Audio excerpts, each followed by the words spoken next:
Hi, my name is Celine Erasmus. I'm a registered dietitian. I'm author of Fast Food for Sustained Energy. I'm a corporate wellness consultant and a regular media columnist. In this video clip, I'd like to answer your questions about how to manage food cravings. Now, first of all, you've got to know that you're not alone out there. You are not the only one dreaming of cheesecake or chocolate. It happens to the best of us. I remember as a teenager when I used to go on really strict diets to try and lose weight before I knew how unhealthy they were. I would have these intense cravings and I'd resist and resist and resist, and when I finally gave in, it was like as if I'd been holding my breath underwater and I'd surfaced and I was gasping for air, but in this case I was gasping for 1 or 2 slabs of chocolate.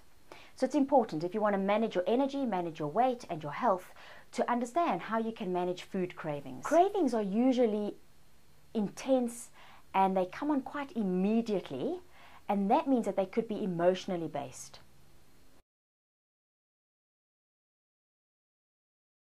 If you had the urge to eat something and it came on quite slowly and gradually, chances are that you are really hungry, or maybe you just need a glass of water or a cup of tea and then you'd be okay for another hour or so. Identifying the emotion behind a craving is quite important, because no amount of chocolate or salty cracks or cheesecake is going to help you to deal with that hunger or take that hunger or craving away if it's emotionally based. Now, emotions that can often trigger us or get us to get up and eat something could be stress for some people, or maybe being bored, not actually being stressed enough. It could be happiness, it could be sadness, it could be being in love or out of love. So if you find that all of a sudden, suddenly and urgently, you feel like you're craving something sweet, something savory, or a certain texture, maybe something soft and comforting and melting, or something hard and crunchy, you could either be looking for comfort because you're feeling down, or maybe you're quite angry, something upset you or someone upset you, and you're wanting to just bite into something crunchy. So how do you manage food cravings? Well, prevention is usually better than cure in this case. So starting your day off on the right footing can help you manage your blood sugar, which will definitely help towards managing food cravings. So having a healthy, balanced breakfast within 2 hours of waking can get you off onto the right start. Then also eating enough fresh fruit. I find a lot of patients and people that I work with are not eating enough natural fruit sugar, and that could be why they crave sweet things later in the day. And we all know, once you have a craving for something sweet, you just ain't going to pick up that apple or that pear. You're going to go for that chocolate that's screaming out your name, saying, "Eat me, eat me." So prevention really does help in this case. But let's say life got the better of you. You miss breakfast, you're on the run, you haven't had food for a couple of days, and now you're having an intense craving for something. Just before you grab something, ask yourself, am I really hungry, or am I trying to change the way that I feel? I suggest that maybe you put this sign up on your fridge. Am I hungry, or am I trying to change the way that I feel?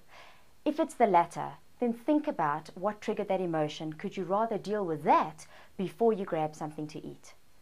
Then if you find that you really want to choose something, is having the right kind of things to snack on around the house or around the office really helps a lot. Have lower fat snack options like pretzels and popcorn. Have good quality chocolate, so that when you're having chocolate, maybe buy individually wrapped chocolates, so you end up having only 2 or 3 as opposed to a whole chocolate slab, because we know once it's opened, it's really hard to just stop at 1 or 2 pieces. And then lastly, if you find that you're continuously getting food cravings, is to maybe consider that if you're perhaps on a strict diet and you're cutting out food groups, or maybe you're living on the run and stressed and not getting in all the different food groups that you need, you could just be lacking a certain micronutrient. Maybe you need some chromium, some vitamin B, or some magnesium in your diet. So I'd suggest consider seeing a registered dietitian and getting him or her to help you to understand or take a look at the way that you eat and where you could potentially have some gaps. And there will be times where you'll give into a craving and you'll eat the whole chocolate slab or the whole box of donuts, or finish the packet of crisps or the whole packet of biscuits. Do you know what? That's okay, because we're not talking about perfect nutrition. We're talking about optimal nutrition and doing your best most of the time. So don't strive for perfection. Remember that good health, good eating habits, great wellness, weight control and weight loss, it's not about the one big thing. It's about those that 100 little things. So every small step and correction that you take makes a huge difference in the long run. I would love to share more tips just like this with you. Please engage with me and join the Wellculator community on Facebook, where we have open discussions and chats, and I have regular updates and share recipes and tips about how you can increase your energy, improve your health, and lose weight. Please join the Wellculator community at Celine Erasmus Wellness Professional, and I look forward to seeing and engaging and connecting with you on the other side.